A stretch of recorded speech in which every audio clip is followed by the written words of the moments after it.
The Senate will come to order.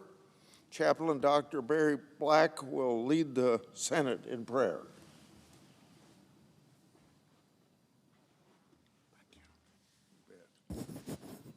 Let us pray.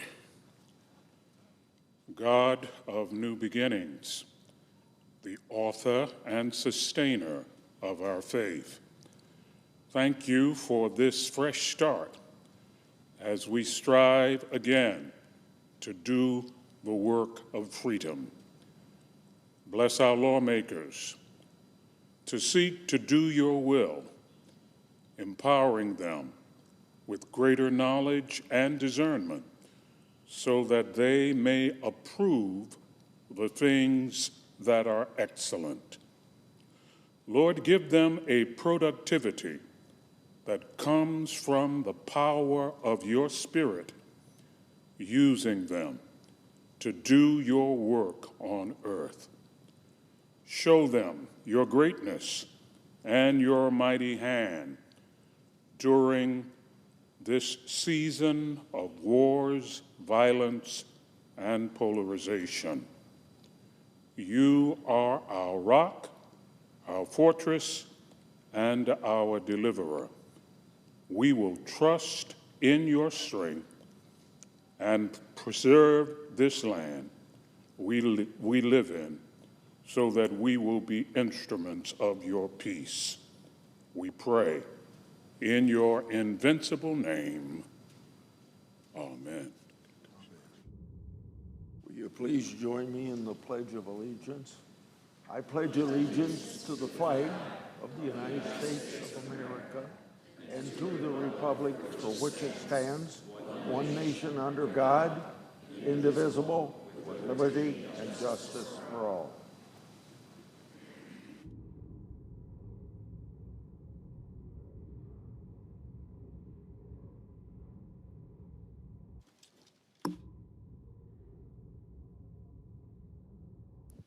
Under the previous order, the leadership time is reserved. Under the previous order, the Senate will resume consideration of the motion to proceed to S-2296, which the clerk will report.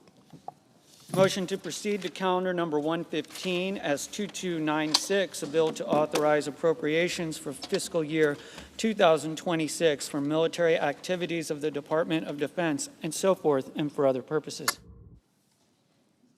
The senator from Iowa. 1 minute to honor my colleague, Joni Ernst. She announced today that she will not seek another term in the United States Senate. It has been a wonderful opportunity serving with her and serving Iowans since 2015. As the Senate's first female combat veteran and Iowa's first woman elected to Congress, she broke barriers at every turn and accomplished what she set out to do by coming to the United States Senate, in her words, make 'em squeal. After a long career in the Iowa National Guard, as well as elected office, Joni has served our country and state with pride and with distinction. Barbara and I wish her well and know that whatever she chooses to do in her next chapter, they will be lucky to have this outstanding leader on the team. I will miss serving with Joni, but know she will enjoy having more time to cherish her favorite role as a mother and grandmother. Now on another subject, across Iowa and America, students and teachers are back in the classroom. As we look ahead to a new academic year, I'd like to commend the dedicated educators, administrators, and support staff who make a difference in the lives of students each and every day. Teachers make a lasting impact on their students from one school year to the next, and even decades after their students leave the classroom. Like so many families across my home state, I'm proud to have teachers in my own family tree. I'm the son of a school teacher. My mother taught in one-room rural schools for nearly a half century, 49 years to be exact. My sister Lois was lauded for her work ethic and respected mentors to her peers. She taught business and computer classes to 3 generations of students. Today, I'd like to sing the praises of my daughter-in-law, Diane Grassley. She's married to my son, Robin, who operates our 4th-generation family farm in New Hartford, Iowa, with their son, Patrick Grassley. At the start of this school year, Diane marks 25 years of service in the Dike New Hartford Community School District, where she works as a teacher associate. Barbara and I congratulate Diane on this remarkable milestone, and we're proud to say that the apple doesn't fall far from the tree, because both of Diane's daughters followed in their mother's footsteps. Dana teaches math at Union Middle School in Dysart, Iowa, and Carrie is a school counselor at the Dike Elementary School. Congratulations, Diane, on your decades of service and unwavering commitment to educating the next generation in the Dike New Hartford Community School District. As a proud father-in-law and a graduate of New Hartford High School, I say #Roll Blue to the Wolverines. Have a great year. I yield the floor. Suggest the absence of a quorum. The clerk will call the roll. Ms. Alsobrooks.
The Majority Leader. Unanimous consent that the quorum call be suspended. Without objection. Mr. President, it's been a very busy year here in the United States Senate. From confirming President Trump's nominees to repealing burdensome Biden administration regulations to passing the One Big Beautiful Bill to prevent a massive tax hike on hardworking Americans, Republicans have been hard at work delivering on the mandate we received from the American people. The Senate has taken so far 499 votes this year, more than in any Congress at this point in the last 35-plus years. In fact, we've taken more votes in 2025 already in 8 months than the Senate has taken in a full 12 months for most, all but 2 of the past 36 years. But we have a lot more work to do, and we're going to get it done. That starts this week with consideration of the National Defense Authorization Act, one of the most important pieces of legislation that we consider every year. That will be followed by continued appropriations work so that we can get the government funded by the September 30th deadline.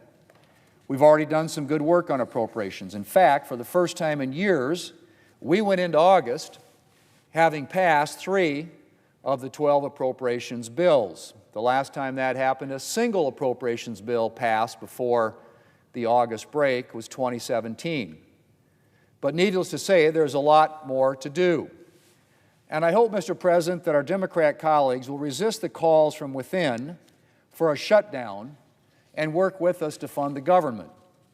Mr. President, along with the National Defense Authorization Act and funding the government, we have another important task to accomplish in the coming weeks, and that is making major headway on confirming more of President Trump's nominees. Thanks to a lot of hours here in the Senate to overcome Democrat obstruction, we went into August having confirmed 135 of the President's civilian nominees, more than had been confirmed by this point in his first term. But there are a lot more nominees to go. And I'm here to tell my Democrat colleagues that their historic obstruction cannot continue.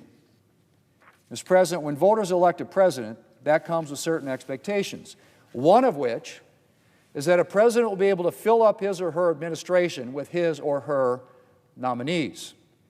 And historically, the Senate has reflected that by confirming most of a president's civilian nominees by unanimous consent or voice vote, which means without obstruction, blocking. President George H.W. Bush had 98% of his civilian nominees confirmed by unanimous consent or voice vote here in the Senate. So did President Clinton. President George W. Bush and President Obama both had 90% of their civilian nominees confirmed by unanimous consent or voice vote. But things changed during the first Trump administration. Democrats started obstructing nominees who would previously have been confirmed without a drawn-out process. But even so, both President Trump and his first administration and President Biden had more than half of their civilian nominees confirmed by unanimous consent or voice vote, without a long, drawn-out process. Well, fast forward to 2025. As of today, September the 2nd, President Trump has not had a single one of his civilian nominees confirmed by unanimous consent or voice vote. Not a single one, Mr. President. By this point in his administration, President Biden had had 76. 76 confirmed, without dragging it out, delaying and blocking and obstructing. So when I say that President Trump's nominees have faced a historic level of obstruction, Mr. President, I'm not being political or hyperbolic. I am doing nothing more than stating the bare facts. Between the calendar and committees, we currently have nominees pending for a total of 302 civilian positions. 95% of those positions, 95% were confirmed by voice vote at least once during the previous 3 incoming administrations. And yet Democrats seem unwilling to expedite consideration for a single one. Mr. President, this cannot continue. The American people elected President Trump. And like any president, he deserves to be able to fill up his administration. In fact, we owe the voters nothing less. Now, that doesn't mean rubber stamping every nominee, but it does mean an end to the ridiculous, and I mean ridiculous, delays on every nomination, including on nominations that Democrats ended up supporting in significant numbers. And I say that, Mr. President, supporting in significant numbers, because let's be clear here. The Democrat leader might like people to think Democrats are holding up all these nominees because they are, in his words, historically bad. But in fact, at least some Democrats have ultimately voted in favor of many of these nominations. 61 out of the 135 civilian nominees confirmed received at least one Democrat vote on final confirmation. And fully half of the civilian nominees currently on the calendar were reported out of committee with bipartisan support. Democrats aren't holding up nominations to minor administration positions out of principled opposition. They're holding them up because they don't like President Trump. Well, that's not a good reason, Mr. President. And Democrats' obstruction is not only preventing voters from getting the administration they elected, it's also slowing down the essential business of the United States Senate. Over August, Mr. President, my colleagues and I discussed various ways of addressing this problem and expediting confirmations. And there are a lot of options on the table, none of which, I might add, would be necessary if the Senate Democrats treated this president that Republican and Democrat Senates have treated Republican and Senate or Republican and Democrat presidents for all of American history. In fact, Mr. President, you have to go back a long ways in the annals of history to find a time. In fact, we went back as far as the Hoover administration. That's as far back as I think as we could find records and data, to find a president who didn't have at least one of his nominees confirmed here in the Senate by voice vote or unanimous consent at this point in their administration. In fact, the majority of presidential confirmations were conducted on a bipartisan basis for a long time here in the Senate. And there's no reason we couldn't go back to that right now. All it takes is a little behavioral change and a willingness to acknowledge President Trump won an election, the American people voted for him, and they expect him to be able to populate his administration with the people that he wants to serve in many of these positions.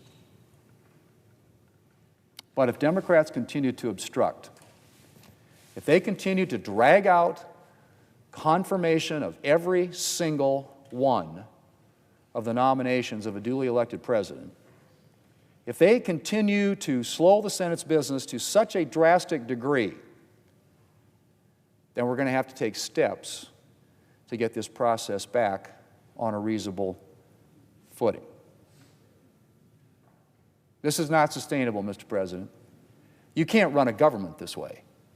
It's never been done before, ever in history. This is not a sustainable business model. And one way or the other, it's going to have to get fixed. The Democrats can play ball the way every Democrat and Republican Senate have, going back as far as we can find in the annals of history, or things are going to have to change around here. It's as simple as that. And the ball, I would say, Mr. President, is in the Democrats' court. Mr. President, I yield the floor. I suggest the absence of quorum. We'll call the roll. Ms. Also Brooks.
Mr. President, Minority Leader, I ask unanimous consent the quorum be dispensed. without objection. Well, Mr. President, today we're starting an important work period in the Senate. Every work period's important, but this one especially so, because this month Congress needs to step up and fix all the disasters that Donald Trump has created since he became president. Donald Trump's been president for 225 days, and each one has been worse than the last. Every time Trump creates a new crisis, each new controversy, each new lie, every time he sends armed troops to U.S. cities, each new attack on the courts, on the rule of law, on the Constitution is a disgrace to the presidency. And that is what Donald Trump's presidency has been, a disgrace, a failure, an exercise in pathetic leadership. I just spent a month traveling from one corner of New York to the other, talking to families, business people, Democrats, Republicans, independents, and the trend is clear. American families are poorer because of President Trump. American businesses are less optimistic because of President Trump. And American communities are less safe because of President Trump. America is more isolated, less respected, wields less influence over the world affairs because of President Trump. Just the picture of Modi and Putin and Xi standing there together as allies. It was Donald Trump who ended up making that happen. In a recent survey, it showed that the United States is now the only country, we're the only country among 184 that shows a drop in international visitors. People don't want to come to America anymore because Donald Trump has so tarnished what our country is all about and what had made our country so great. And it's not just about reputation. It's going to cost our economy billions that come from tourism and kill jobs. It'll freeze entire communities.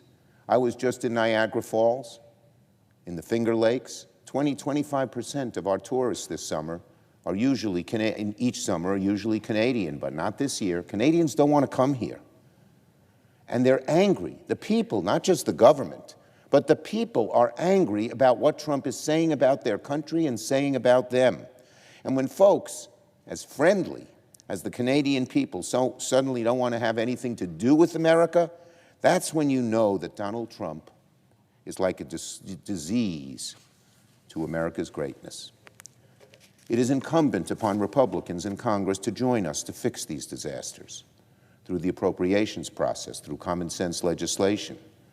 The question still is, will Senate Republicans keep bowing to Donald Trump and enabling his lies every step of the way? When will they have the guts to stand up to him? Because they know he's lying. Because that is what Donald Trump is. Donald Trump is a liar through and through. It's been his MO his whole life. I've seen that in New York. He's lied to the American people, lied about the economy, about fixing inflation, about peace in Europe and the Middle East, lied about Epstein, the Epstein files, lied about elections, lied about Social Security and Medicaid. One lie after another and another.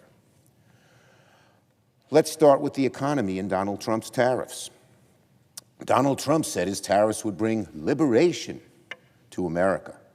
This has turned out to be one big, fat lie.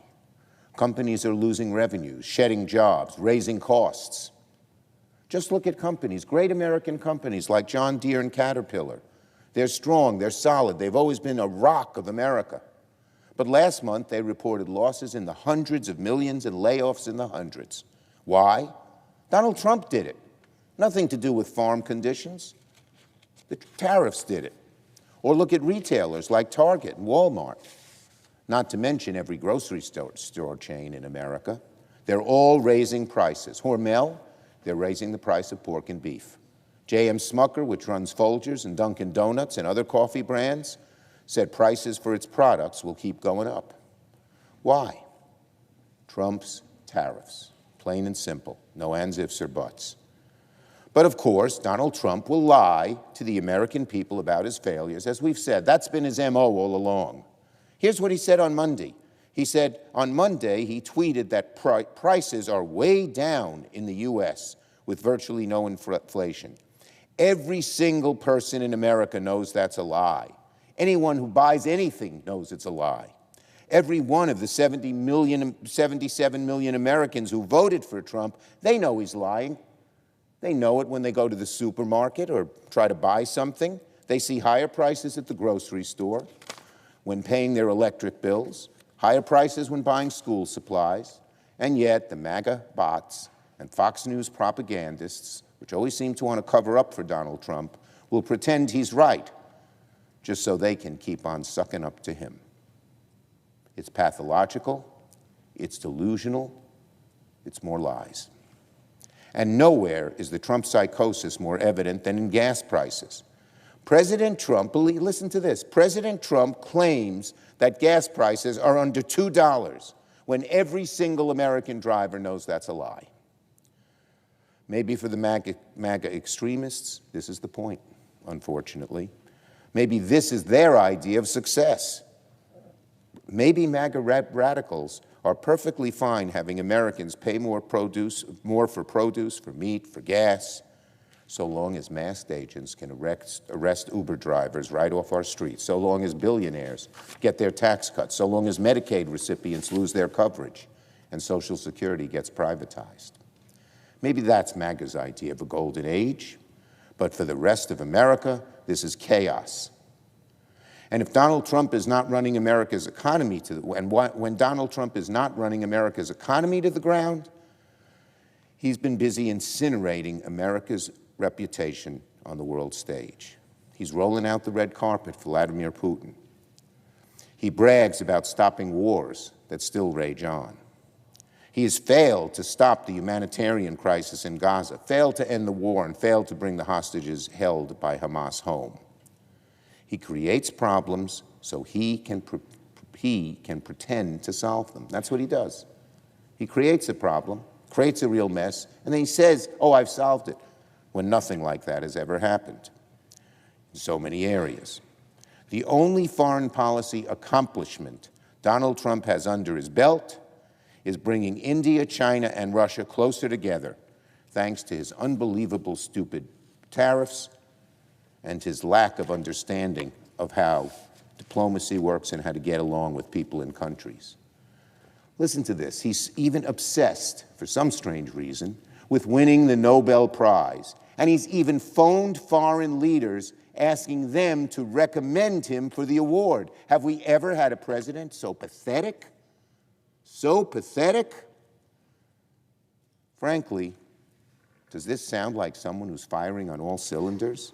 I think we know the answer to that.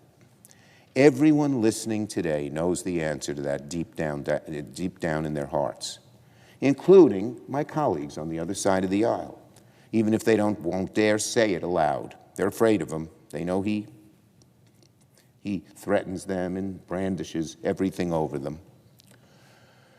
Egos are often part of the territory in politics, but I have never seen a bully in the Oval Office with such a nakedly fragile ego.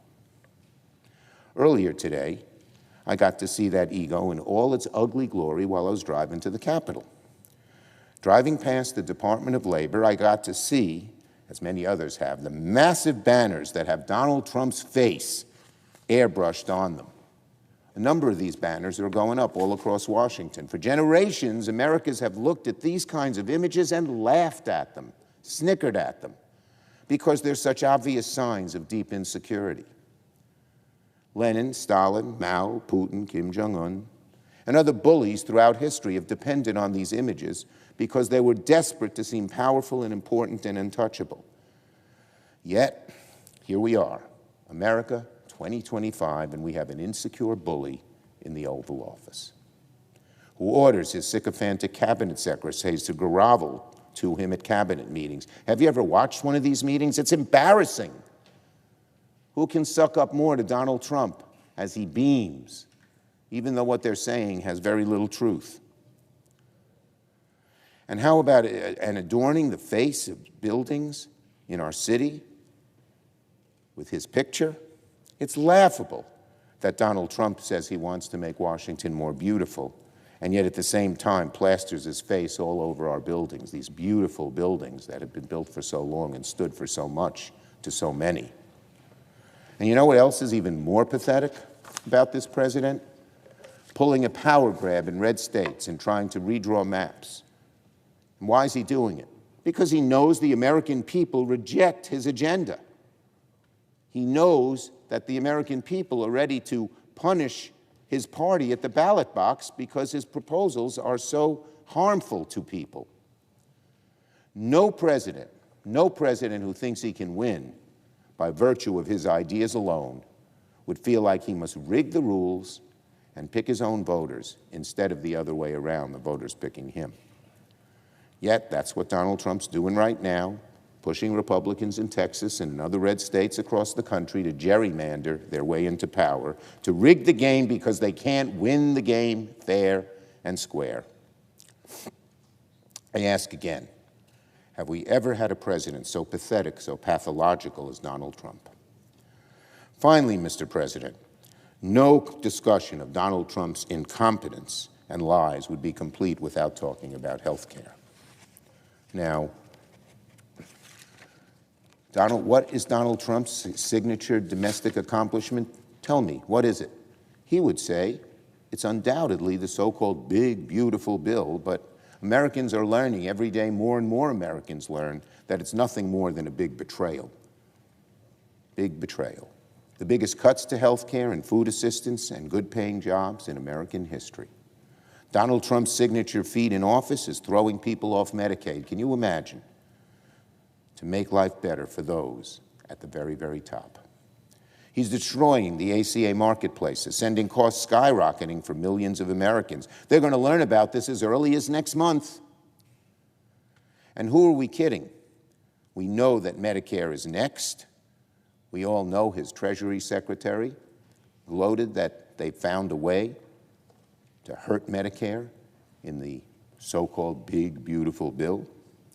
I was in New York last month, and I spoke with countless New York doctors and hospital managers and nurses and parents and patients who are frustrated and worried that hospitals will close, costs will go up, people who need coverage won't be able to get it. The mom who has a daughter with cancer and can no longer get help and watches that child suffer, and the mom suffers too. Thanks to Donald Trump and Senate Republicans, health care costs are going to increase for every American in the country. And it's not just, you say, well, I'm not on Medicaid, I'm not on Medicare, and the ACA. Even people with private insurance will see their costs go up and go up significantly. Rural Americans will see their hospitals close. It's happening already in states like Nebraska and Maine. And this isn't theoretical, it's real. And meanwhile, while all this devastation is going on, we have an HHS secretary, instead of looking out for the health care of American people, he's firing thousands of federal workers, he's canceling medical research, and he's promoting cod liver oil supplements to treat diseases like measles. This is crackpot nonsense. My Senate colleagues know that what RFK Jr. is doing is dangerous. The damage RFK Jr. is causing right now will be felt for generations, and so many of our kids and grandkids will suffer. More of our kids will die from preventable diseases. The damage will be long-lasting. Donald Trump should fire RFK Jr. immediately. Senate Republicans should come out of hiding and demand Trump fire RFK too. They see the damage. They read the insane things he says day after day after day. They know the immense harm RFK poses to our kids the longer he stays in place. Every second that RFK is running our healthcare system is a healthcare crisis of its own, and he cannot be allowed to continue to lead this agency. So, Mr. President, in conclusion, the challenges I've mentioned today are just a few that plague America. They are a result of Donald Trump's pathetic leadership and his incessant lies. And I lay all of this at the feet of my Republican colleagues. They could stop it. I ask my Republican colleagues, will you join us in making things right, in putting a stop to Donald Trump's madness, in protecting our kids, in lowering costs, in setting America back on the right track, and making our neighborhoods safe? Or will you keep bowing down before the throne of Donald Trump, the erstwhile king? We ask you not to turn your back on the vision of our founders, not to let America slide down the road to autocracy. And that is an expensive autocracy, for that matter, where Americans pay more and more and more for rent, electricity, groceries, things like that. Senate Republicans can't pretend they're helpless against Donald Trump. The majority in this chamber, the majority, could very easily undo what he does. They have the power to rein in his worst impulses. Republicans just need to make the decision for themselves, to act, to stand up, to put the needs of people back home ahead of Donald Trump's narcissistic wishes. We have an opportunity this month, to start setting things right by advancing common sense legislation to protect our health care, to hold the line against Trump's abuses, and to reverse the immense harmful Medicaid cuts that Trump and Republicans pushed in the summer. Will Senate Republicans continue to kowtow to a leader they know is dragging the country down, they know is a pathological liar? Or will they, as the Founding Fathers intended, stand up to him? Will they help us fight America's slide into authoritarianism? Will they help us give the American people some hope in the future and prevent their costs from continuing to rise? This month will tell us in which direction they choose. I yield the floor. Thank you.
President.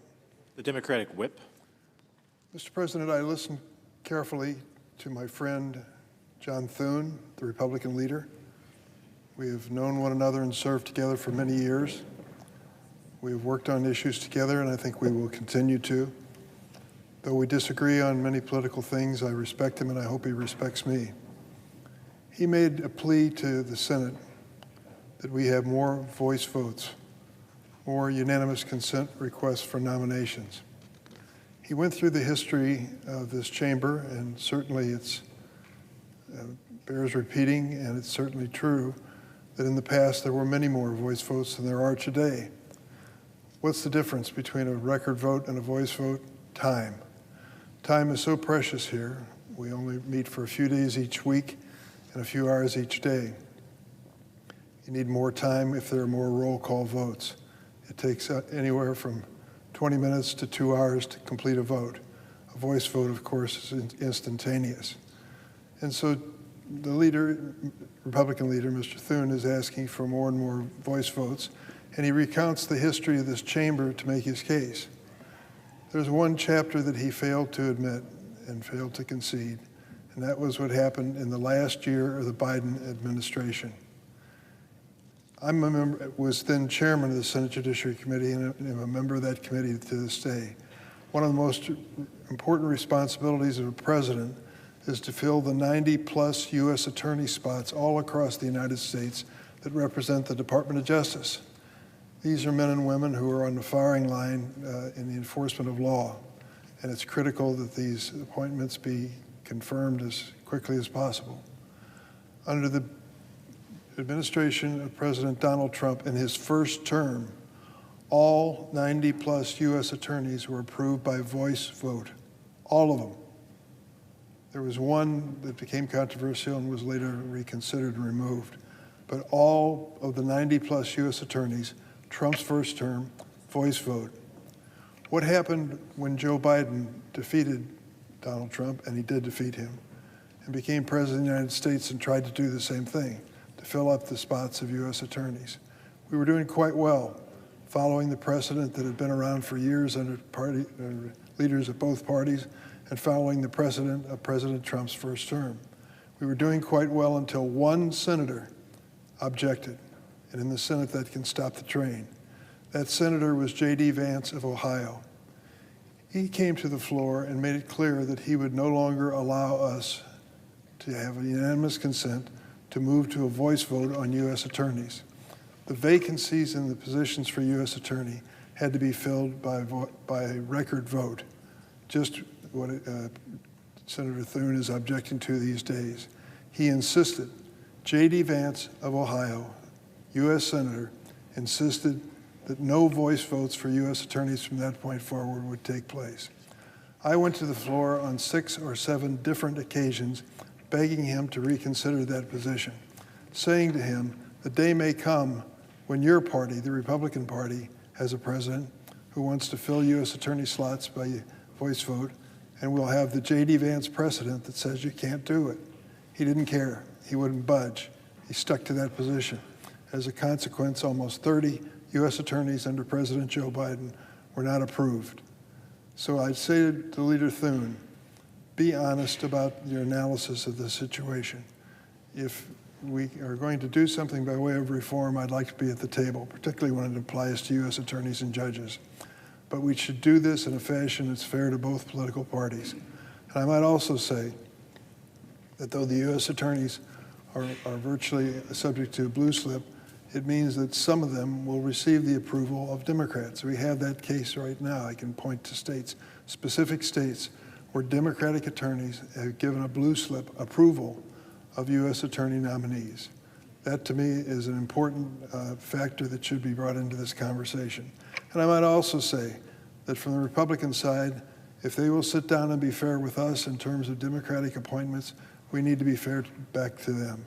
That, I think, would mean turning our back on the J.D. Vance precedent that we are living under ever since. So I hope that we can do something positive for the good of the Senate. Mr. President, back home in Illinois, there is one item of news when it comes to Washington, D.C. When or if Donald Trump is going to send in the troops.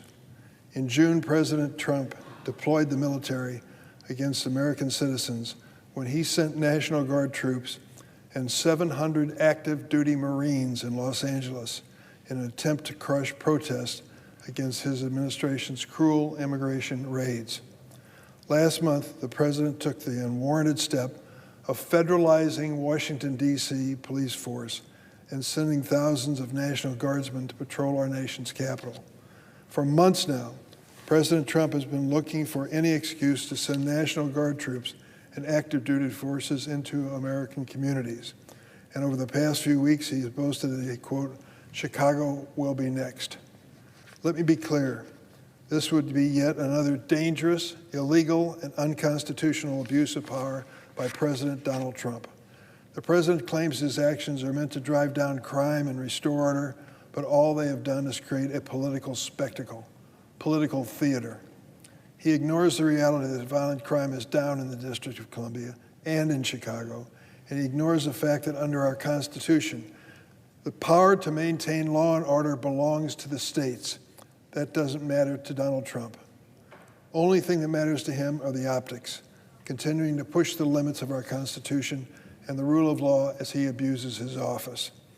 Using the military to occupy an American city in the absence of an emergency politicizes the institution, erodes civilian control of the armed forces, and places unnecessary burdens on service members, families, and employers.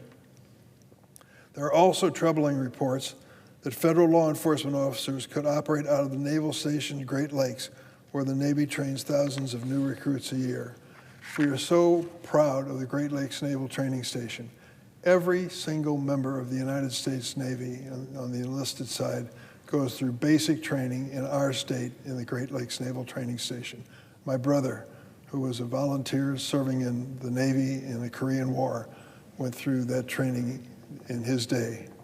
It is a magnificent facility, and over the time that I've served in Congress, in the House and the Senate, it's been my honor to make sure that it's the very best training center in the world.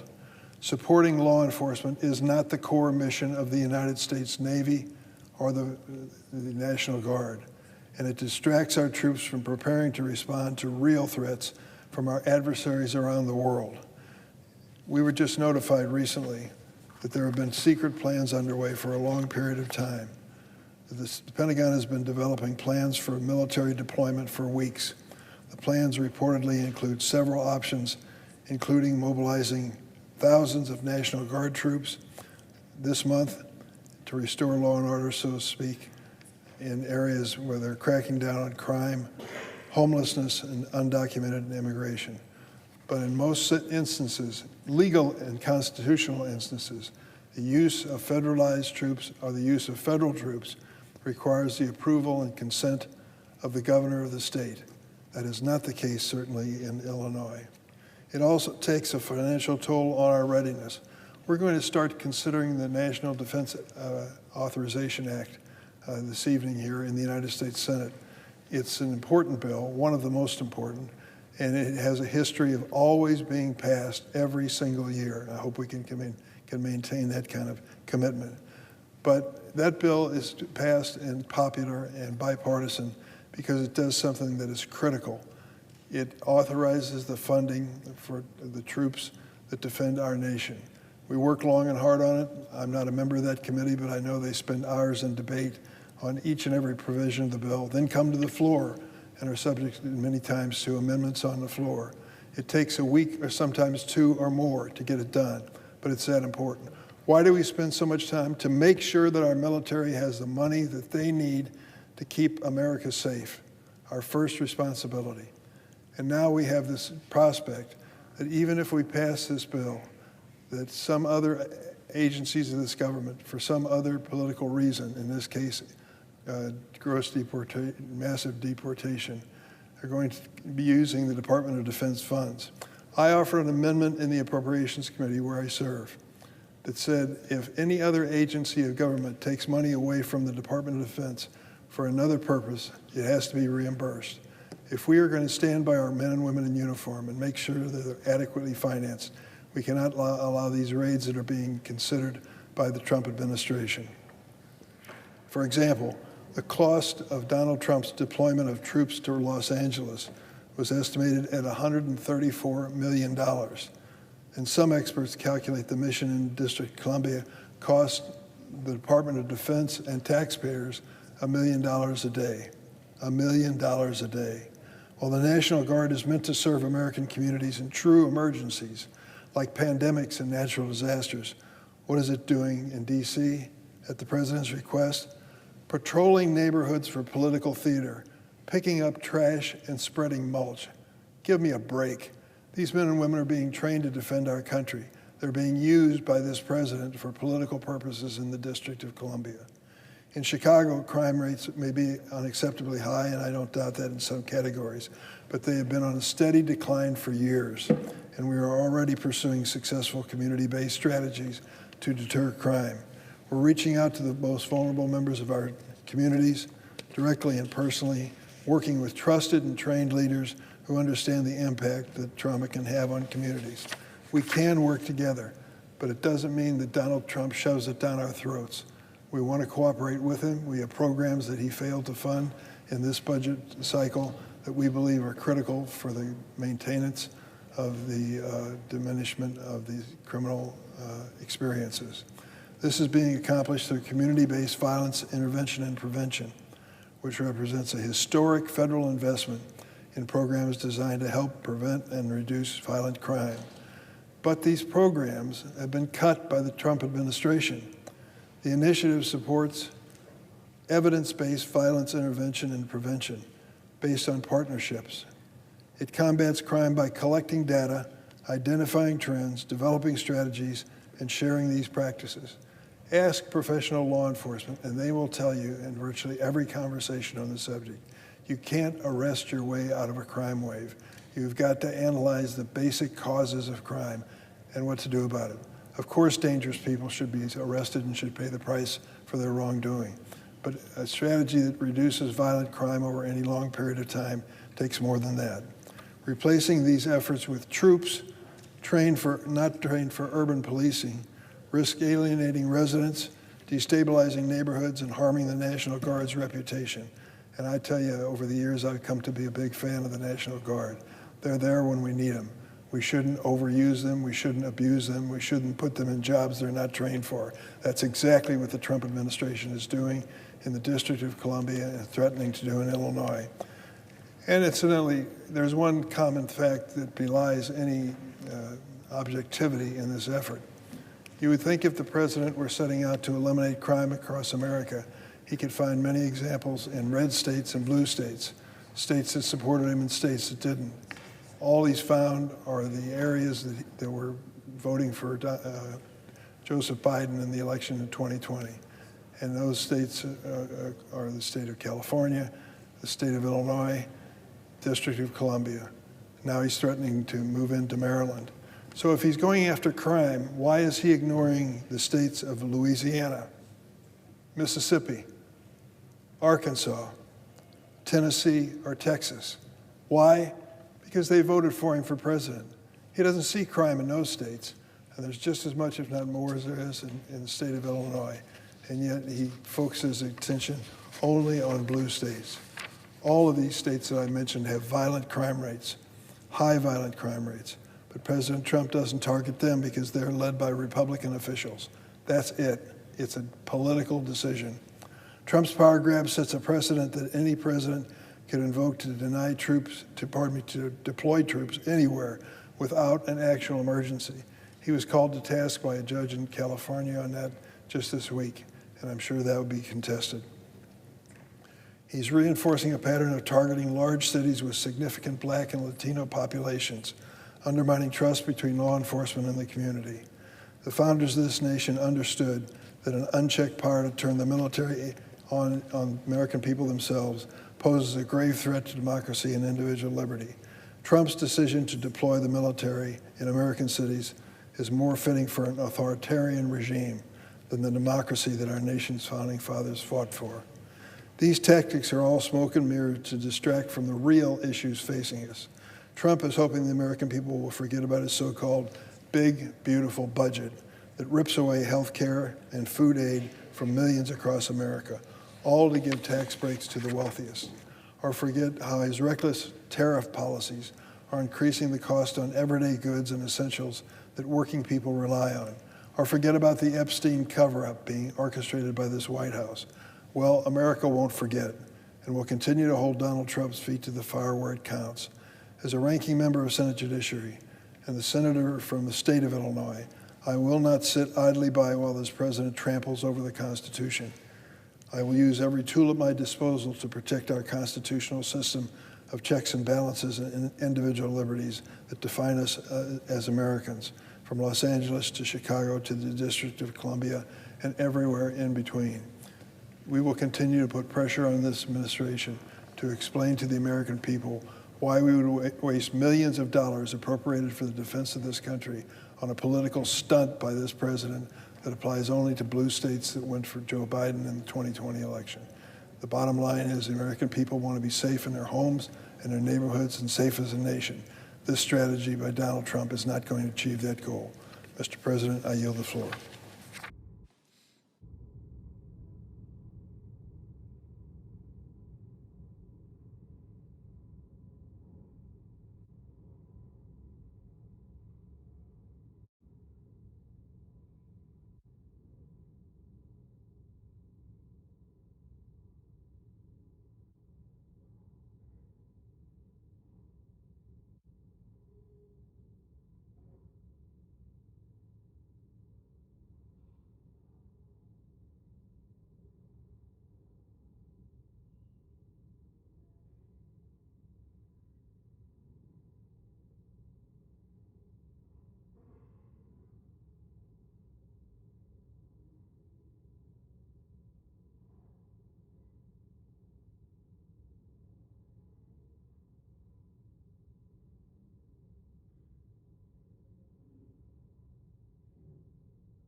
President.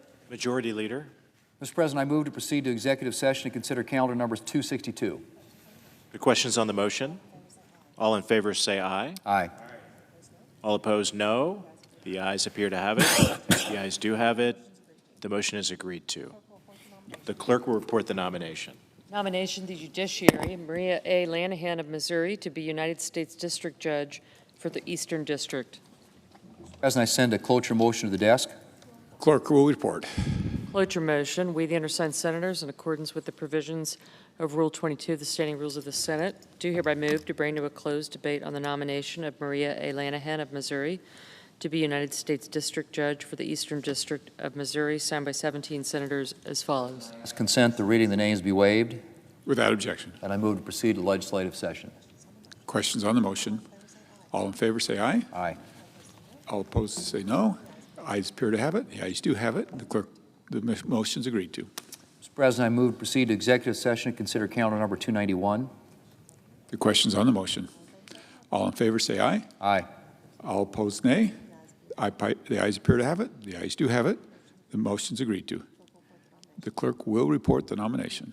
Nomination, the judiciary, Edward L. Artau of Florida to be United States District Judge for the Southern District. Mr. President, I send a cloture motion to the desk. The clerk will report. Cloture motion, we, the undersigned senators, in accordance with the provisions of Rule 22 of the Standing Rules of the Senate, do hereby move to bring to a close debate on the nomination of Edward L. Artau of Florida to be United States District Judge for the Southern District of Florida, signed by 17 senators as follows. Mr. President, I ask consent the reading of the names be waived, Without objection. and I ask consent that the Senate resume legislative session. Without objection. Mr. President, I ask unanimous consent to waive the mandatory quorum call with respect to the motion to proceed to calendar number 115, S2296. Without objection. Thank you, Mr. President.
The senator from Rhode Island. Thank you very much, Mr. President. I rise to discuss the National Defense Authorization Act for fiscal year 2026. The Armed Services Committee approved this bill in July by a wide bipartisan vote of 26-1. I appreciated the opportunity to work with Senator Wicker and commend him for his leadership in this regard. Also, my colleagues on the committee who worked to produce this bill that we are now considering on the floor. But before I turn to the details of the bill, I must take a moment to address the ongoing deployment of National Guard troops here in the Capitol and across the country. Over the past several months, President Trump has drastically escalated his use of the military for political purposes. First in Los Angeles, in fact, a judge today found that it violated the Posse Comitatus Act, his actions. Now in Washington, and very likely soon in other major cities. The President has abused his power as Commander-in-Chief to order thousands of military service members to conduct law enforcement on American streets. And this is antithetical to the core principles of our country. Our military is there to fight our wars. Police officers under local jurisdiction are there to enforce the laws. And then there are federal laws that can be enforced by federal authorities, not military personnel. Now, I've always been a proponent of strong law enforcement and safety in our communities. It's why I've supported the COPS and the Burn JAG programs, among others. But using military forces to police American citizens blurs the vital line between civilian law enforcement and the armed forces, and it damages public trust. Public trust in the military is hard won and easily lost. And I fear the President is causing severe harm to that relationship. These deployments threaten the very freedoms our service members swear to protect. And I urge my Republican colleagues to join us in calling for them to end immediately this lawless use of military personnel to enforce the civil laws of the United States. To that end, the fiscal year 2026 NDAA establishes important congressional oversight of defense support to civil authorities. The bill reinstates mandatory training for all service members on the rules of engagement, domestic operations, ethics, and the code of conduct to prevent escalation during deployments on American soil, legal deployments, under both Title 10 and Title 32.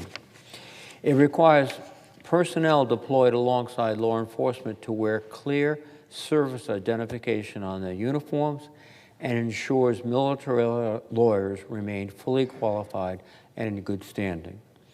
The bill also mandates reviews of military costs incurred supporting the Department of Homeland Security, reporting on the use of military facilities for migrant detention, and transparency when military aircraft and resources are diverted for immigration enforcement. We are accumulating a multi-million-dollar bill in the Department of Defense for functions that are the responsibility of the Department of Homeland Security. That's not smart spending. That's not a wise investment in our military. Together, the provisions I described provide greater assurances that when our troops are deployed domestically and legally, their role is tightly defined, accountable, and consistent with American values. More broadly, is a defense bill that is laser-focused on the threats we face. It addresses a broad range of pressing issues, from strategic competition with China and Russia to countering threats from Iran, North Korea, and violent extremists. The bill authorizes important investments in key technologies like artificial intelligence, unmanned systems, and hypersonics, and makes real progress toward modernizing our ships, aircraft, and combat vehicles. Most importantly, this NDAA delivers key wins for service members and their families. It authorizes a 3.8% pay raise for our troops and provides important new resources such as improved housing in barracks, additional child care assistance benefits, and expanded programs to address traumatic brain injuries. It also strengthens education support for military children and requires more transparency in how pay and housing allowances are calculated. Our greatest asset in this country are the men and women of our armed forces. They deserve and they've earned these benefits. And bringing into the military qualified Americans from all ranks and all sections and all regions of both genders is critical to the success of our military forces. Additionally, this bill reaffirms America's role on the world stage. It extends and expands the Ukraine Security Assistance Initiative and commits the Department of Defense to continue providing military and intelligence support to Ukraine. It also strengthens our alliances in Asia by fully funding the Pacific Deterrence Initiative and providing new authorities for U.S. military cooperation with Taiwan. The bill would help modernize our partnership with Japan and the Philippines and ensure our defense industrial base works hand in hand with other allies to counter shared threats. Importantly, the bill would also prohibit any reckless reductions in our force posture in Europe and the Indo-Pacific.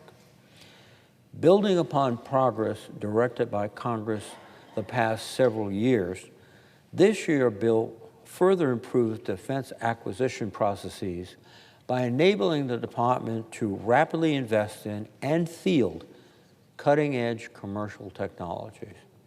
By improving defense small business programs and partnerships with high-tech companies, this legislation will help meet the defense, industrial, and civilian needs of the United States. Similarly, to compete successfully abroad, our military services and combat commanders must have the resources they need. This legislation broadly supports the procurement of naval vessels, combat aircraft, armored vehicles, weapon systems, and munitions requested in the President's defense budget for fiscal year 2026. The bill provides additional funding for the procurement of Virginia and Columbia-class submarines, which are critical to power projection and deterrence around the world. Importantly, this NDAA also provides greater predictability and stability in our naval acquisition programs and improves the United States shipbuilding infrastructure through modernization efforts. And as we navigate the threats of nuclear escalation from Russia and increasing capabilities from China, this defense bill strengthens our deterrence strategy by helping to modernize the U.S. nuclear triad. It makes progress in ensuring the safety, security, and reliability of our nuclear stockpile, our delivery systems, and our infrastructure. Increasing capacity in theater and homeland missile defense, and strengthening non-proliferation programs. There are many more provisions in this bill that will help equip the department and our warfighters with the tools they need to succeed. And I look forward to discussing them throughout this process on the floor. Let me conclude by once again thanking Senator Wicker and my colleagues for working thoughtfully on a bipartisan basis to develop this important piece of legislation. And I look forward to a very thoughtful debate on the issues that face our national defense and our Department of Defense. And with that, Mr. President, I would yield the floor and note the absence of a quorum. The clerk will call the roll. Ms. Also Brooks. Hey, John.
Senator from Mississippi. Mr. President, the Senate is about to take up this year's National Defense Authorization Act. The Senate is in a quorum call. Well, I ask unanimous consent that that quorum call be dispensed with. Without objection. Mr. President, the Senate is about to take up this year's National Defense Authorization Act. My colleagues and I on the Senate Armed Services Committee have worked hard to bring this bill to the floor for consideration by all of our fellow senators, and we bring it to our colleagues with a resounding committee action.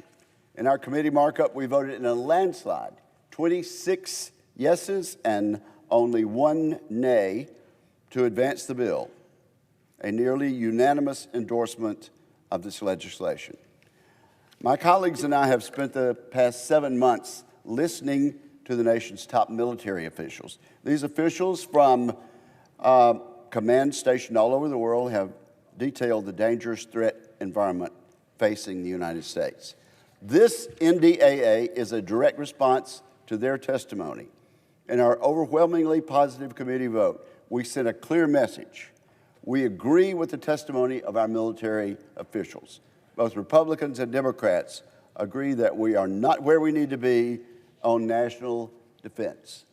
This bill helps close that gap.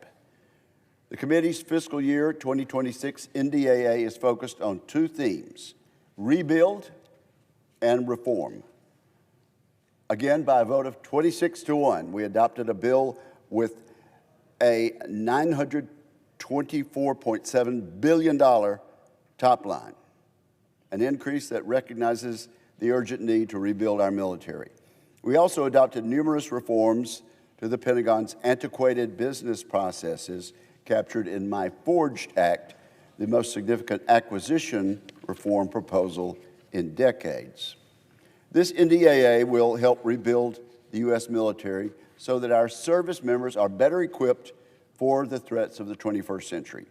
This bill makes investments in cutting-edge technology such as artificial intelligence, cyber defenses, drone production, and the means to defend ourselves against drones. We authorized a 3.8% pay raise for service members, and we expanded programs to continue President Trump's successful military recruitment surge. This NDAA supports the DoD's role in border security and rolls back statutory requirements for diversity, equity, and inclusion programs at the Pentagon. Throughout, we sought to give the President the tools needed to keep the homeland safe. This NDAA helps equip the United States to counter the Chinese Communist Party. The committee included authorizations to replenish munitions used earlier this year against Iran, to accelerate shipbuilding, to support the Golden Dome Initiative, and many other important initiatives. This National Defense Authorization Act would bring the Pentagon's acquisition process into the modern day. For one example, in just a single provision of this bill, we repeal 86 outdated or unnecessary acquisition policies. Actions like that help turn the page on an outdated system as we look to the future. This bill streamlines decision-making processes at the Pentagon and brings more competition to the procurement process. The committee recognizes that America is full of innovators who are developing exactly the kinds of technologies that dominate the battlefields of the 21st century. We produced an NDAA that taps into that talent. Our deliberations resulted in an overwhelming vote count. Perhaps one reason for such a consensus was that our drafting process was collaborative and involved. The bill contains 985 items that were driven by members of this body. Of that, 78 items were member requests for military construction. Another 136 items came from senators requesting budget increases for procurement, operations, and maintenance, and research and development. And 771 items were policy ideas directly responding to member requests. In total, those 985 items totaled 60 more than last year and are a sign of a strong bipartisan consensus that we need to move quickly to modernize our armed forces as those statistics bear out. This is a highly member-driven bill. Our committee markup was characterized by that same collaborative spirit. We conducted 49 votes on amendments, working from 9:30 a.m. to 7:30 p.m., only 10 hours, perhaps a record. And I'm certain it was an efficient and effective process. As I look at that 26-1 committee vote, have I emphasized that enough, Mr. President? 26 yes, 1 no committee vote. I want to thank my colleagues on the committee. My dear friend, the ranking member, Jack Reed of Rhode Island, has already spoken. He deserves credit. He and his colleagues contributed thoughtful and decisive ideas to this bill, and our staffs worked closely throughout the process. As I prepare to conclude, may I stress that a regular order process will always yield the best results. I regret that last summer the NDAA was not given full consideration on the Senate floor. This is our opportunity to correct that. I'm confident that Leader Thune will want to do things differently this week and next. We need an open amendment process undertaken in the light of day. My fellow senators have already filed hundreds of amendments. The American people deserve to see how their elected officials are voting on important national security matters. It has not been that long since we've had an open amendment process with multiple managers' packages and dozens of votes. As recently as 2023, we considered 900 amendments during floor debate, and we adopted 121 of them. the most amendments adopted to the Senate NDAA in years. We can do it again, Mr. President. And I ask my colleagues to join us in showing this great body working as the founders intended. In an increasingly dangerous world, this is our moment to provide a strong national defense. My colleagues on the Armed Services Committee stand fully behind this bill. We're eager to begin working with the rest of our colleagues in the Senate as we consider this year's National Defense Authorization Act on the floor. Let's have a resounding yes vote in just a few minutes, and then let's get to work.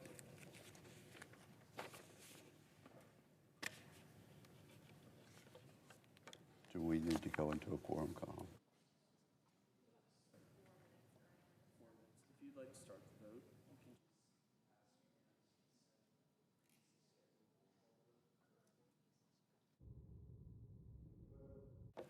Senator from Mississippi. I ask unanimous consent that the previously scheduled roll call vote commence immediately. Without objection. The clerk will report the motion to invoke cloture. Cloture motion. We, the undersigned senators, in accordance with the provisions of Rule 22 of the Standing Rules of the Senate, do hereby move to bring to a close debate on the motion to proceed to calendar number 115 as 2296, bill to authorize appropriations for fiscal year 2026 for military activities of the Department of Defense and so forth, and for other purposes, signed by 17 senators. By unanimous consent, the mandatory quorum call, Rule 22, has been waived. The question is it the sense of the Senate that debate on the motion to proceed to S2296, a bill to authorize appropriations for the fiscal year 2026 for military activities of the Department of Defense, for military construction, and for defense activities of the Department of Energy, to prescribe military personnel strengths for such fiscal year, and for other purposes shall be brought to a close. The yeas and nays are mandatory under the rule. The clerk will call the roll. Ms. Also Brooks, Ms. Baldwin, Mr. Banks, Mr. Barrasso, Mr. Bennett, Mrs. Blackburn, Mr. Blumenthal, Ms. Blunt Rochester, Mr. Booker, Mr. Bozeman, Mrs. Britt, Mr. Budd, Ms. Cantwell, Mrs. Capito, Mr. Cassidy, Ms. Collins, Mr. Coons, Mr. Cornyn, Ms. Cortez Masto, Mr. Cotton, Mr. Kramer, Mr. Crapo, Mr. Cruz, Mr. Curtis. Aye.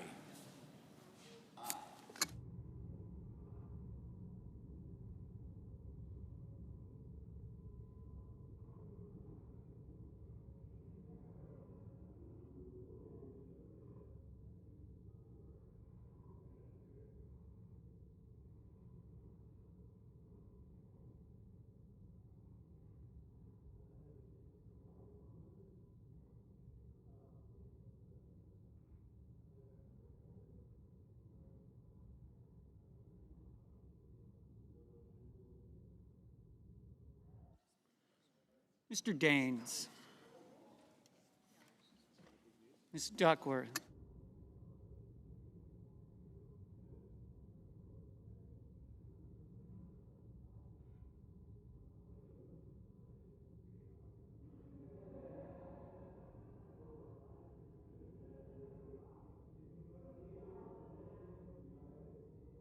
Mr. Durbin,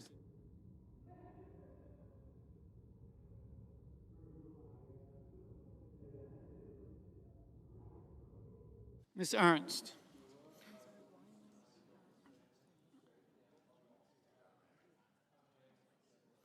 Mr. Fetterman, Mrs. Fisher, Mr. Gallego, Mrs. Gillibrand, Mr. Graham, Mr. Grassley, Mr. Haggerty, Ms. Hassan, Mr. Hawley, Mr. Heinrich, Mr. Hickenlooper, Ms. Hirono, Mr. Hoven, Mr. Husted, Mrs. Hyde-Smith, Mr. Johnson, Mr. Justice, Mr. Kane, Mr. Kelly, Mr. Kennedy, Mr. Kim, Mr. King, Ms. Klobuchar, Mr. Langford, Mr. Lee, Mr. Lujan, Ms. Lummis, Mr. Markey, Mr. Marshall, Mr. McConnell, Mr. McCormick, Mr. Merkley, Mrs. Moody, Mr. Moran, Mr. Moreno, Mr. Mullen,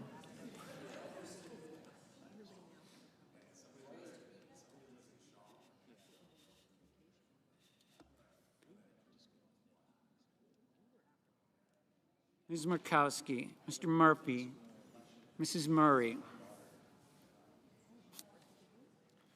Mr. Ossoff,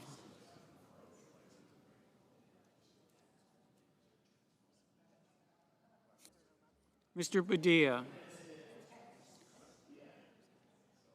Mr. Paul, Mr. Peters, Mr. Reed, Mr. Ricketts, Mr. Risch, Ms. Rosen, Mr. Rounds, Mr. Sanders, Mr. Schatz,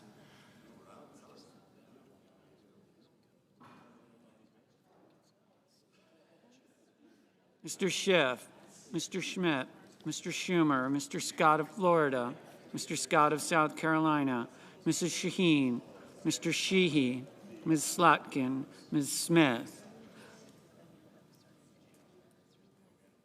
Mr. Sullivan, Mr. Thune, Mr. Tillis, Mr. Tuberville, Mr. Van Hollen, Mr. Warner, Mr. Warnock, Ms. Warren, Mr. Welch, Mr. Whitehouse, Mr. Wicker, Mr. Wyden, Mr. Young.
Senators voting in the affirmative: Bozeman, Britt, Cotton, Kramer, Crapo, Curtis, Duckworth, Fetterman, Fisher, Gallego, Kim, Moran, Moreno, Murphy, Peters, Reed, Risch, Tuberville, Wicker. Senators voting in the negative: Kennedy, Merkley.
Mr. Lujan. Mr. Lujan, aye.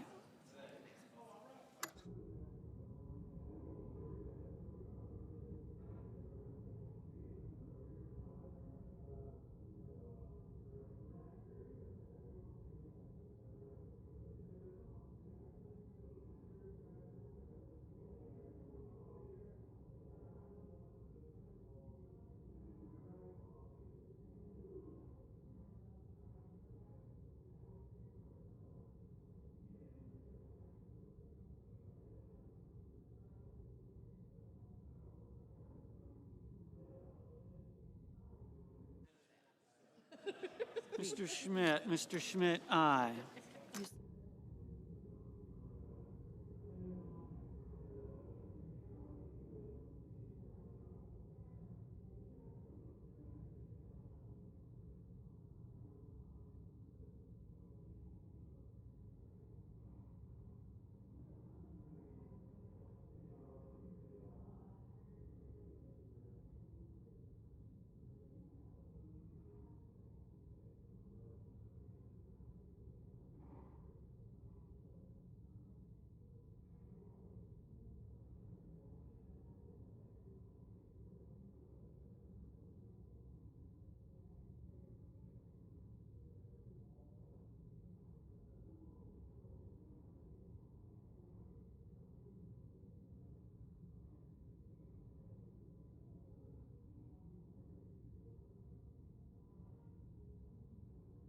Mr. Johnson, aye.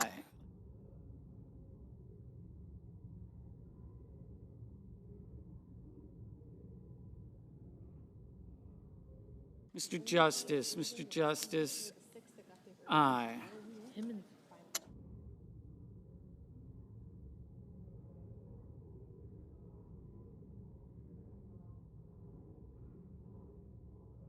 Ms. Cantwell, aye.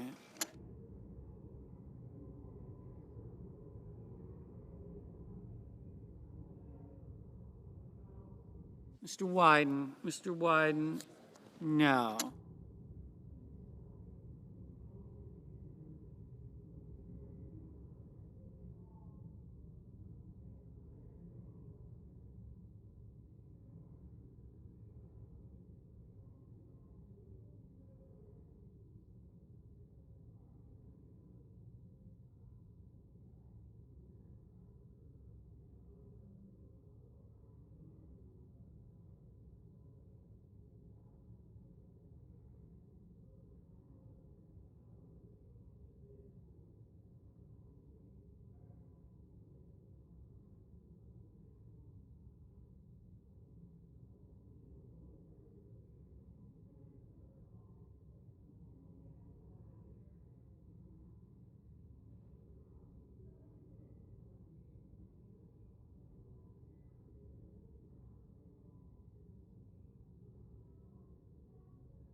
Ms. Rosen, aye.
Mr. Mullen, aye.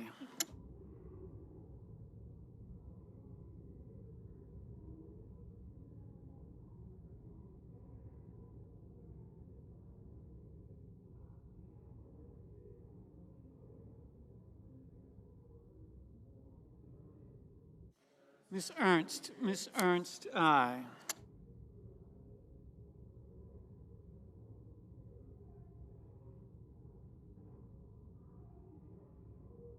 Mr. Scott of Florida, aye.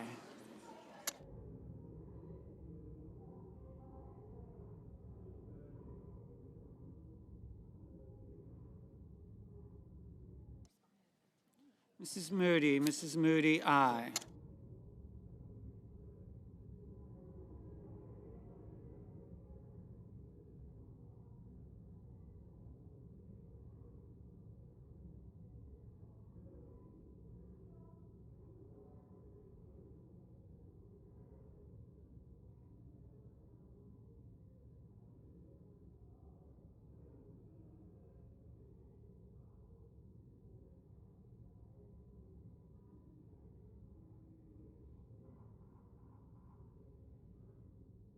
Mr. Cassidy, aye.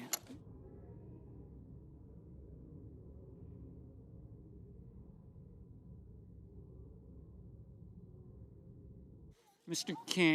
King, aye.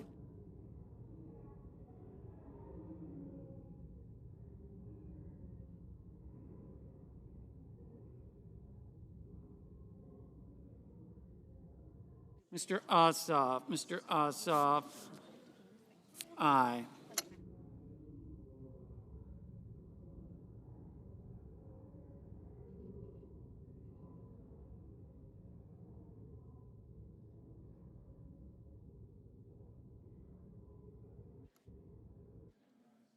Mr. Paul, no. Mr. Langford, aye.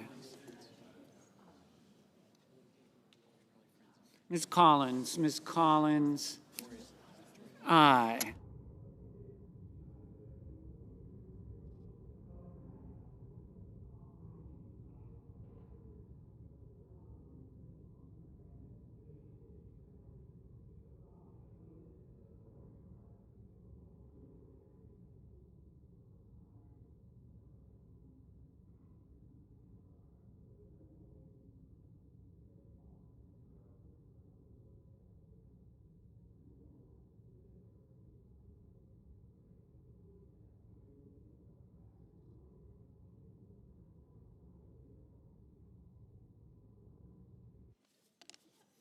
Ms. Blunt Rochester, Ms. Blunt Rochester, aye. Mr. Blumenthal, Mr. Blumenthal, aye.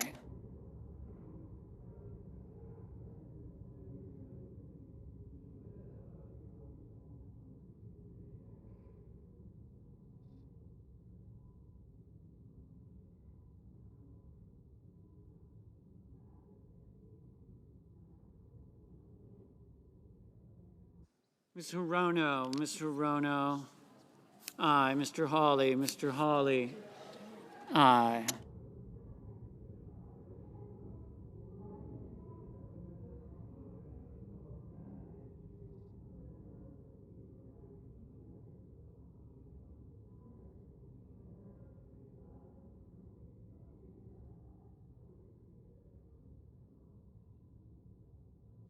Mr. Padilla, Mr. Padilla, no.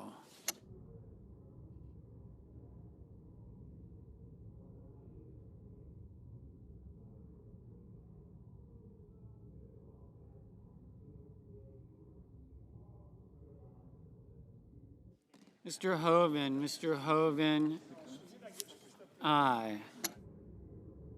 Mr. Heinrich, aye.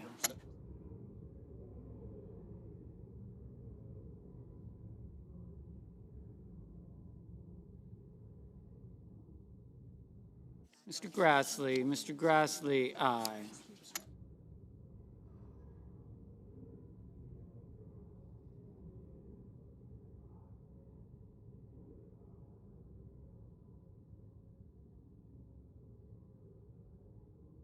Mr. Rounds, aye. Mr. Budd, aye.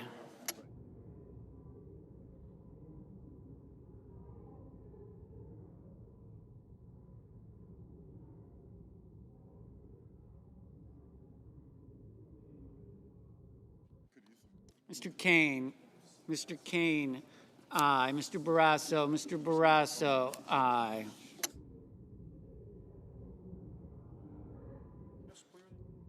Mrs. Blackburn, aye. Mrs. Capito, aye. Ms. Hassan, aye.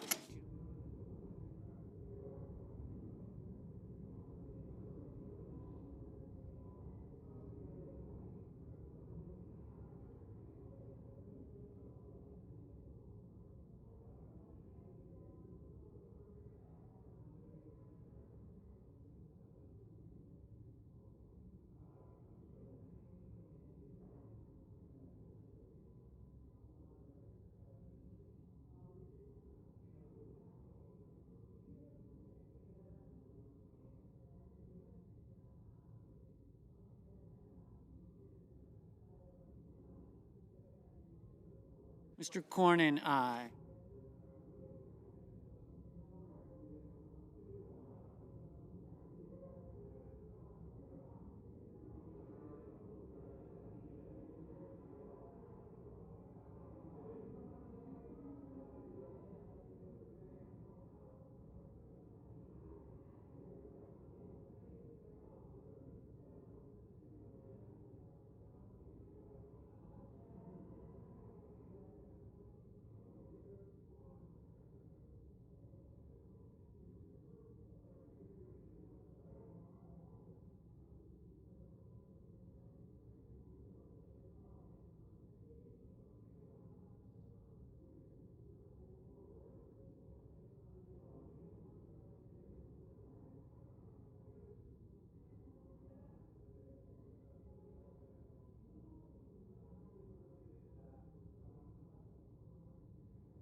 Mr. Daines, aye. Mr. Whitehouse, aye.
Mr. Markey, no. Ms. Markowski, aye. Mr. McCormick, aye.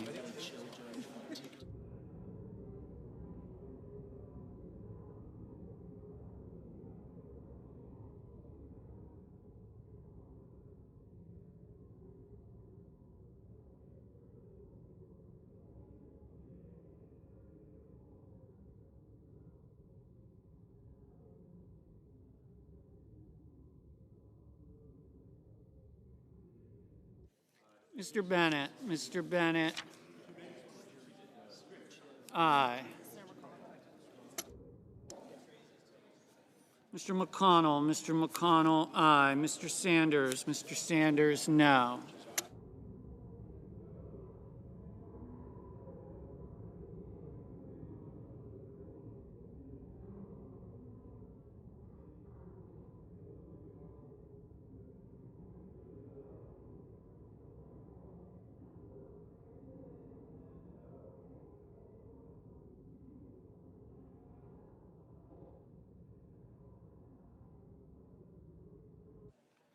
Ms. Smith, no.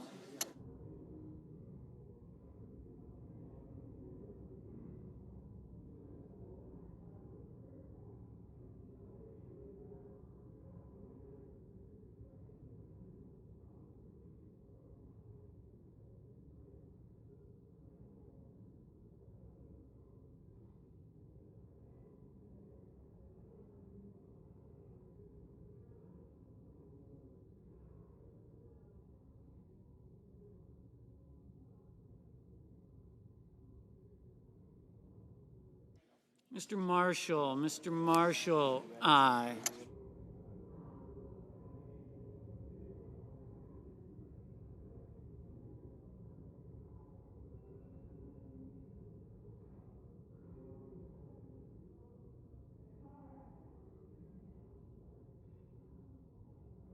Mr. Young, aye.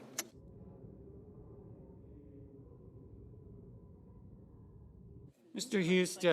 Husted, aye.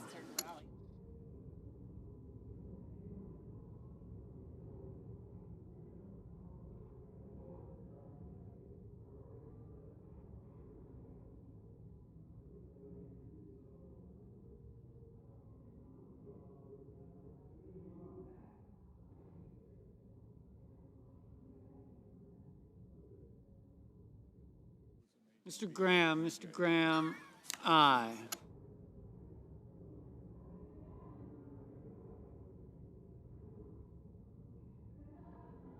Mr. Thune, aye.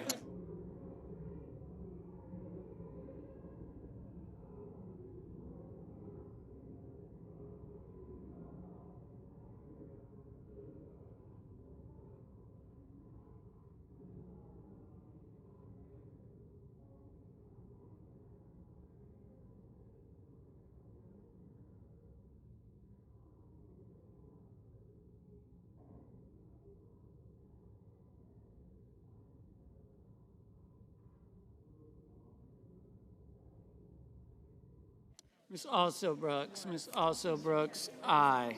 Mr. Welch, no.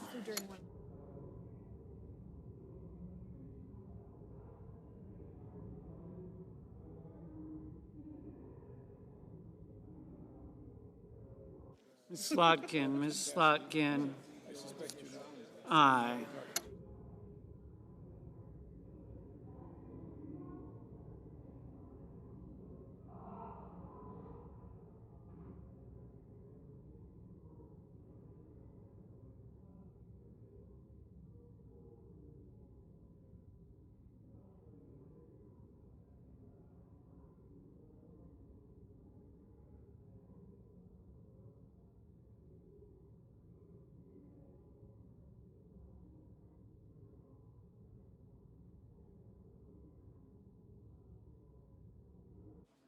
Mr. Banks, aye. Mr. Warnock, Mr. Warnock. Aye.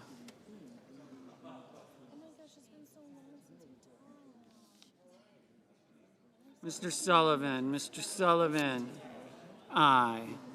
You just never know. You might keep house hours.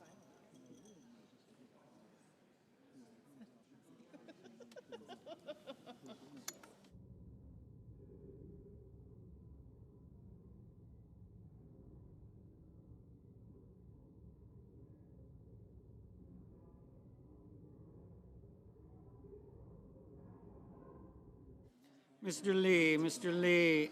Aye. Ms. Lummis, Ms. Lummis. Aye.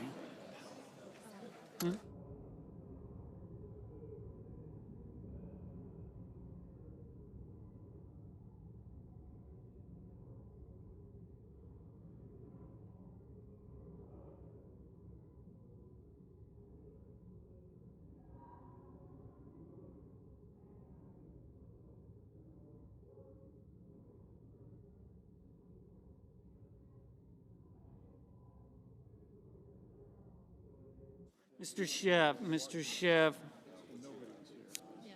Aye.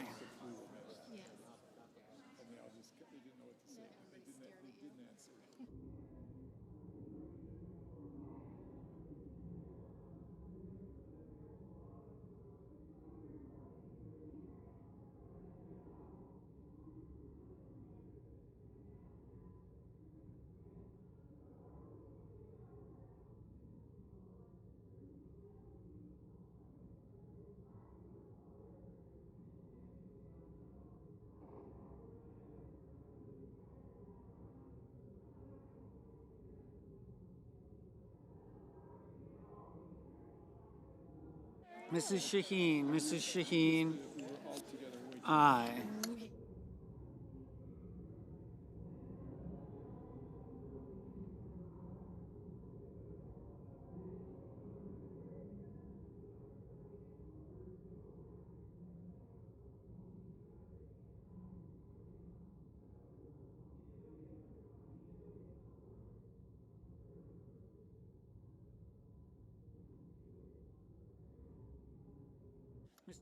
Mr. Haggerty, Mr. Haggerty. Aye.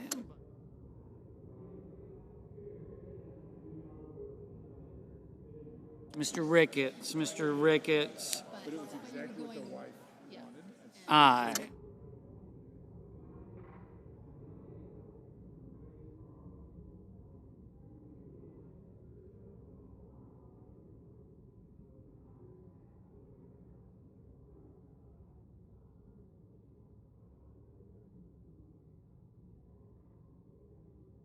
Mr. Hickenlooper, Mr. Hickenlooper. Aye.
Mr. Cruz, Mr. Cruz.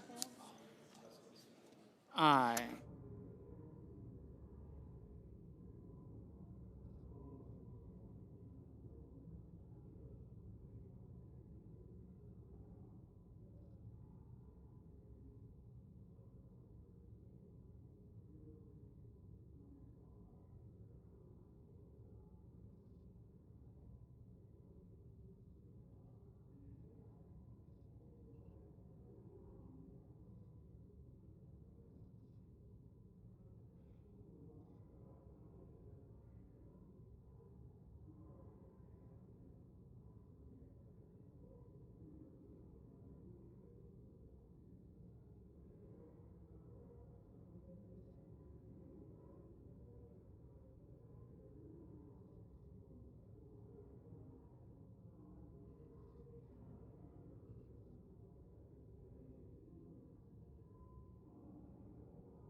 Mr. Sheehy. Mr. Sheehy. Aye.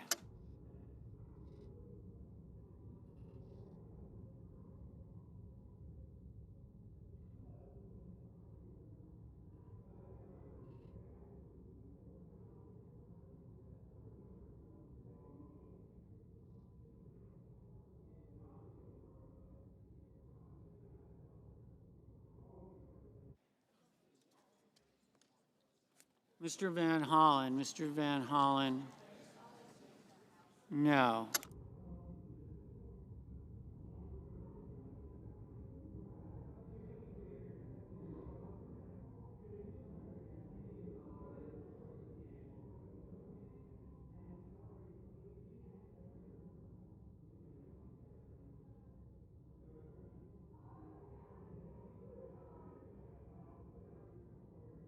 Mr. Warner. Mr. Warner. Aye. Mrs. Gillibrand. Mrs. Gillibrand. Aye.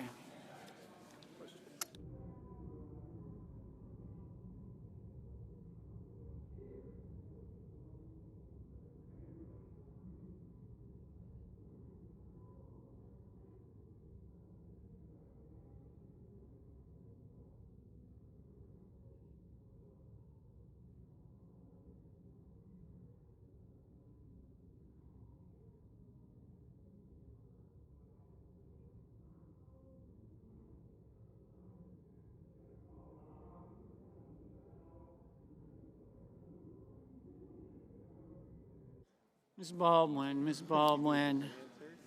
No. Mr. Schatz. Mr. Schatz. No.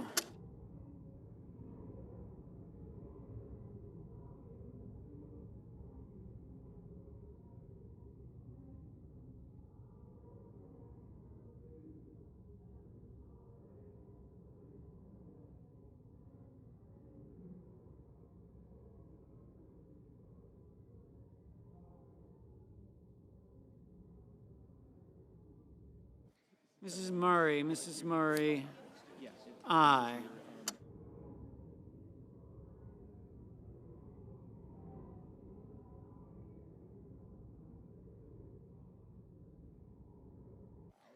Ms. Warren. Ms. Warren. No.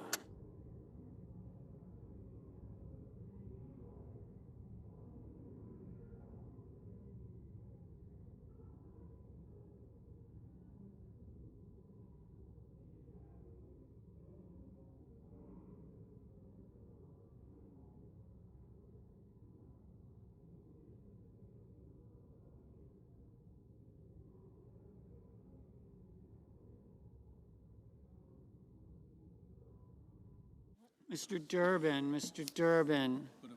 Aye.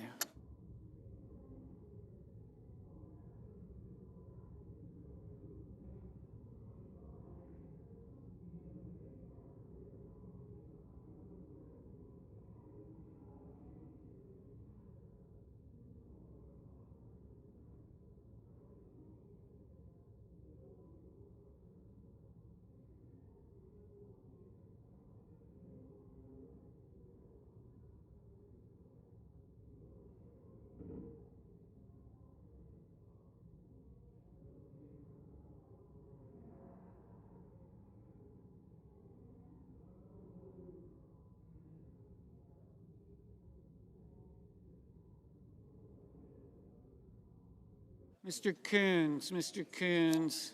Yes, thank you. Aye.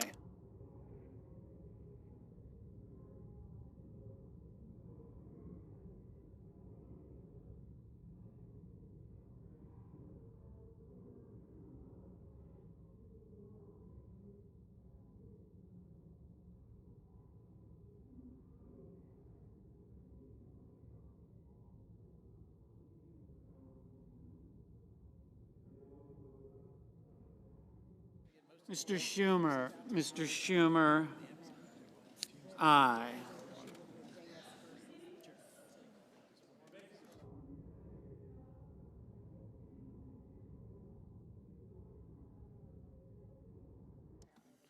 Ms. Klobuchar. Ms. Klobuchar. Aye.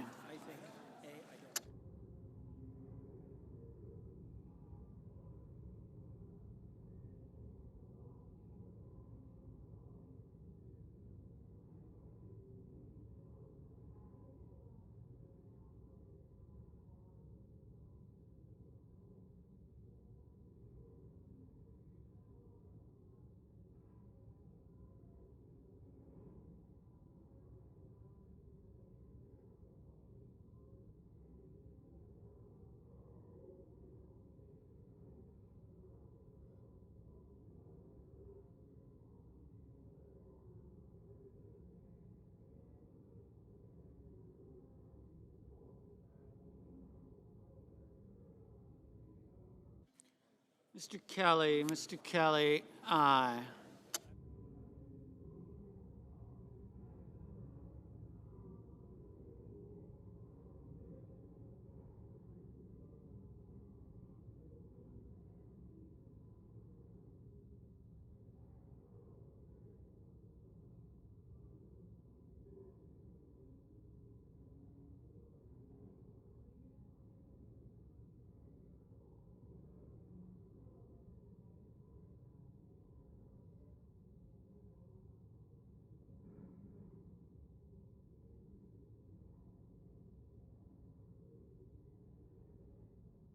Ms. Cortez Masto, aye.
Mr. Booker, no.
Mrs. Hyde-Smith. Mrs. Hyde-Smith, aye.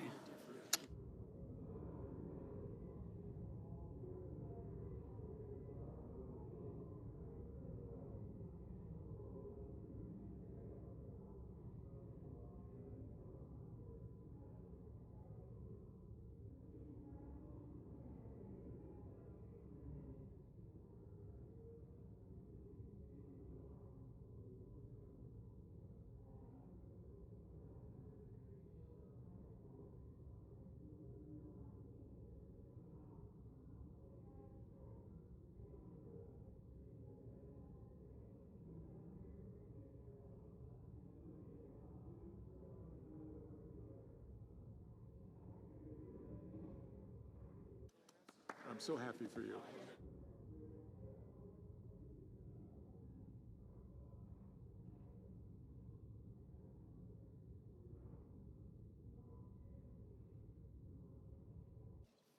Just a minute, I have to work.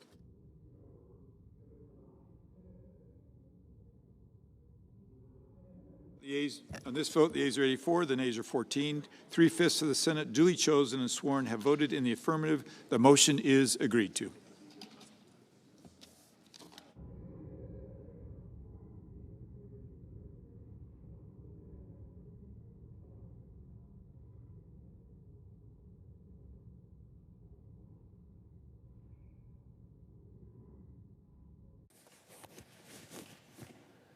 Mr. President. Senator from Rhode Island. Mr. President, I rise today with my colleague, Senator Whitehouse, to pay tribute to a legendary Rhode Islander, Judge Frank T. Caprio, whose limitless compassion while serving as the Chief Judge of the Municipal Court of Providence made him a beloved figure, not only in Rhode Island, but around the world. Judge Caprio's illustrious career was marked by a special dedication to serving others, and it spanned nearly 40 years with the Providence Municipal Court, where he established a reputation for his empathy in the application of justice. Judge Caprio passed away on August 20th, 2025, at the age of 88, after a long and courageous battle with pancreatic cancer. In his signature, optimistic, and heartwarming way, Judge Caprio did not let his diagnosis dampen his good spirits, and he continued to spread his warmth to the many fans he earned through the Emmy-nominated television show Court in Providence. This show, Court in Providence, was a worldwide phenomenon. It was picked up virtually all across the globe, which made him an international celebrity, not just a local Rhode Island personality. Through national syndication and social media, the nicest judge in the world scored legions of admirers. Following his example, we want to take a moment to honor his legacy, which will undoubtedly continue to live on through the many lives he touched in the courtroom and throughout the world. Let me be very, very clear. Frank Caprio was a great man. His greatness came from two fundamental principles. He never forgot where he came from and who he came from. As a son of an immigrant father and a Providence native mother, Judge Caprio grew up in the Italian neighborhood of Federal Hill in Providence, just down the street from the courthouse where he presided. He learned from his father to work hard and to help others whenever possible. He spoke often of shining shoes to make a little extra cash, as well as his father's apt advice to always put himself in the other person's shoes, to understand who people are and what brought them to where they are today. His message as a judge was never about punishment. He saw people first and saw fairness and justice. He was committed not just to enforce the law, but to do justice. In word and deed, Judge Caprio exemplified his father's advice. Speaking with CBS News after his diagnosis, again demonstrating his unyielding humility, Judge Caprio said, and I quote, "I'm just a small-town municipal court judge, just trying to do good. That's how I am. I try to take into consideration the circumstances surrounding the people before me. And remember what my dad told me.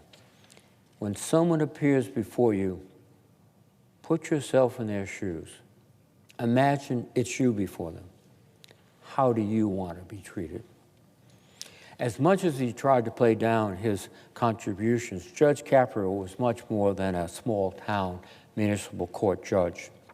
He was the premier example of noble public service and the embodiment of the ideal form of justice, one that focuses less on punishment and judgment and more on overcoming our mistakes, seeking forgiveness, and forging a stronger community.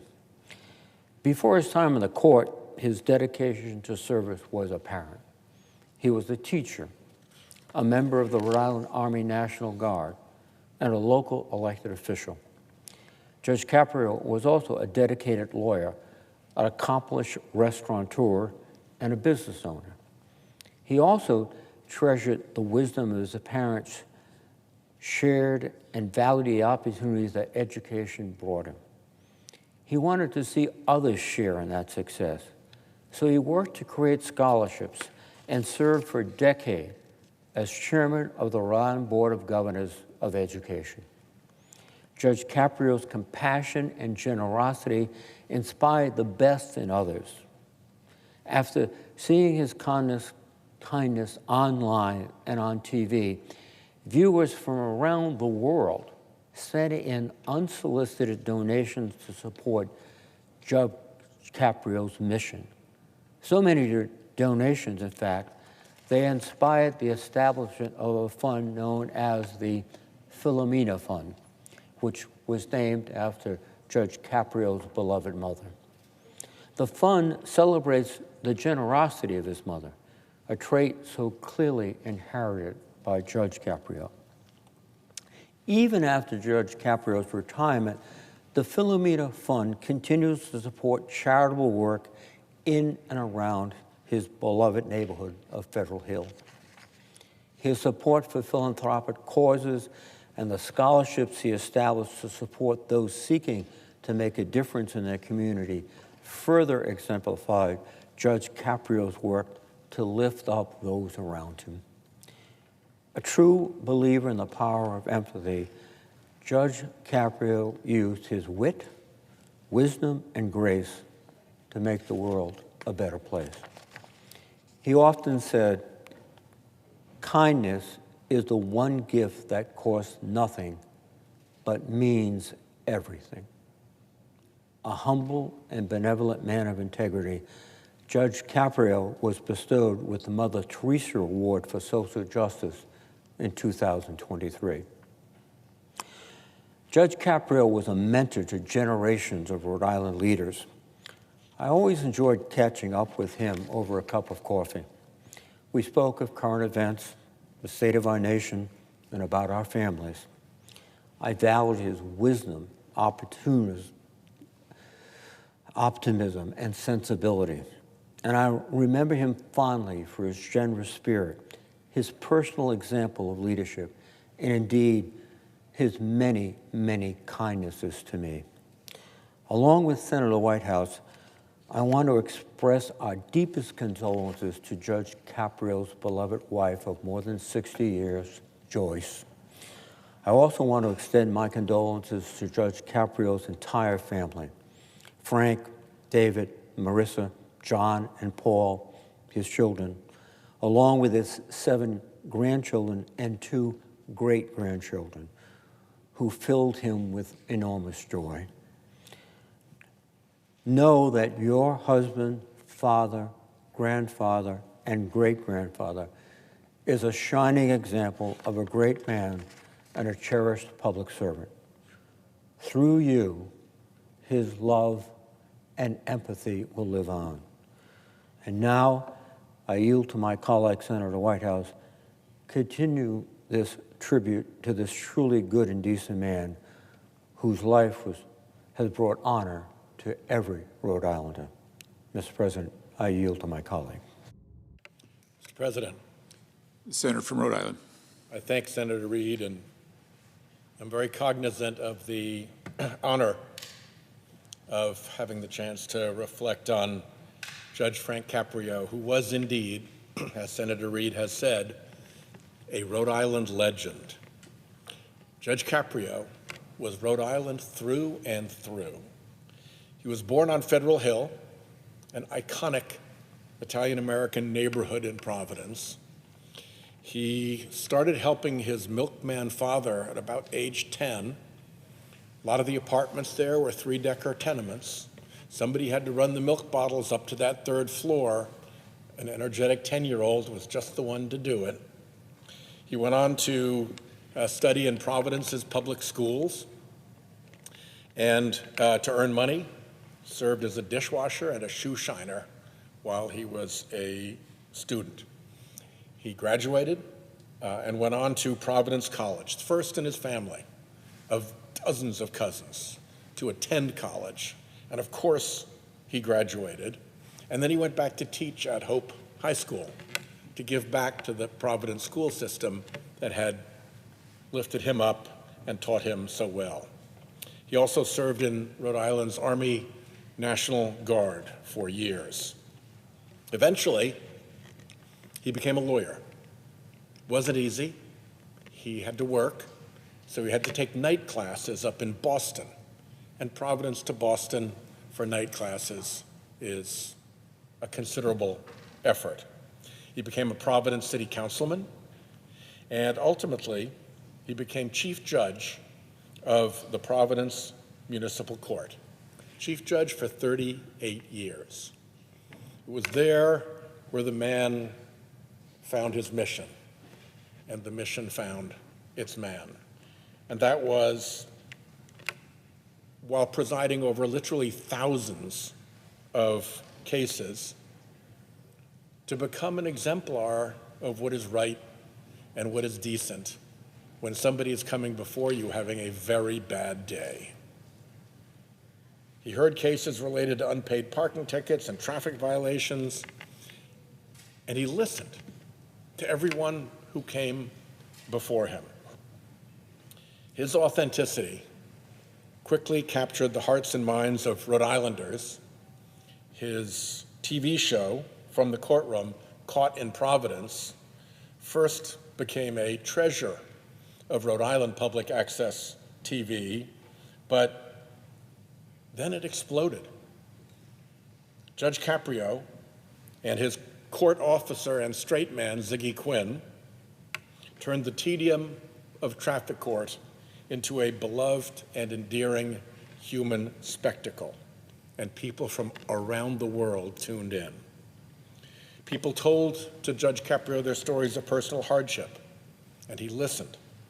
Whenever he could, he gave the benefit of the doubt and offered advice and encouragement, delivered in that signature Federal Hill voice. Sometimes there were tears of relief. Sometimes there was laughter. Some of those moments went viral online, racking up more than 1 billion views. People were attracted to Judge Caprio because he did not fake authenticity. He was the real deal. The show became nationally syndicated in 2018, and when that syndication deal was announced, Judge Caprio called it a dream. It was wonderful that he could have his dream come true in his lifetime. So the world got to witness Judge Caprio's compassion. The empathetic judge from Rhode Island became an ambassador for our capital city and for our state and for his solid old school values. He did it his way, and we all got to enjoy it. At the end, stricken with pancreatic cancer, he was still giving back and still being compassionate. At the last Purple Stride, pancreatic cancer walk that he attended, he and I sat next to each other for 15 minutes, chatting and catching up. He was by then quite the celebrity. He could have hustled in and hustled back out, gone to do other things. No, he wanted to just hang out with people and be there and make sure that the entire proceedings went off well. He did not treat himself as a star, but he was one. Judge Caprio's son, David, said that the judge's parting advice to him was this: take care of each other, keep the family close, and help people if you can. That sums it up nicely. I offer my condolences to his wife, Joyce, of more than 60 years, and to their 5 children, David, who also served in government in Rhode Island, Marissa, Frank, who also served in government in Rhode Island as our treasurer, Paul, and John. Quite a family. It's lost its patriarch. Our hearts are with them. I yield the floor.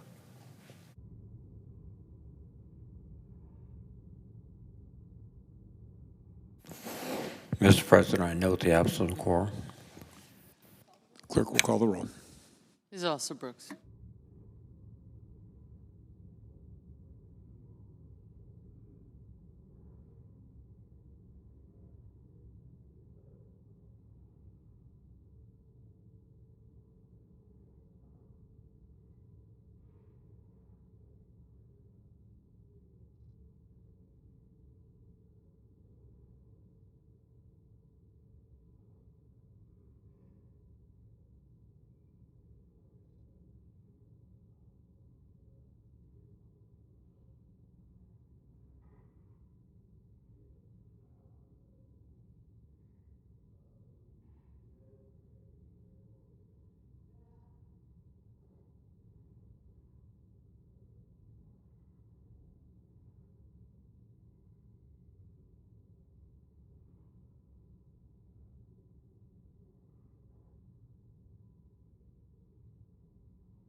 Mr. President, Senator from Wyoming.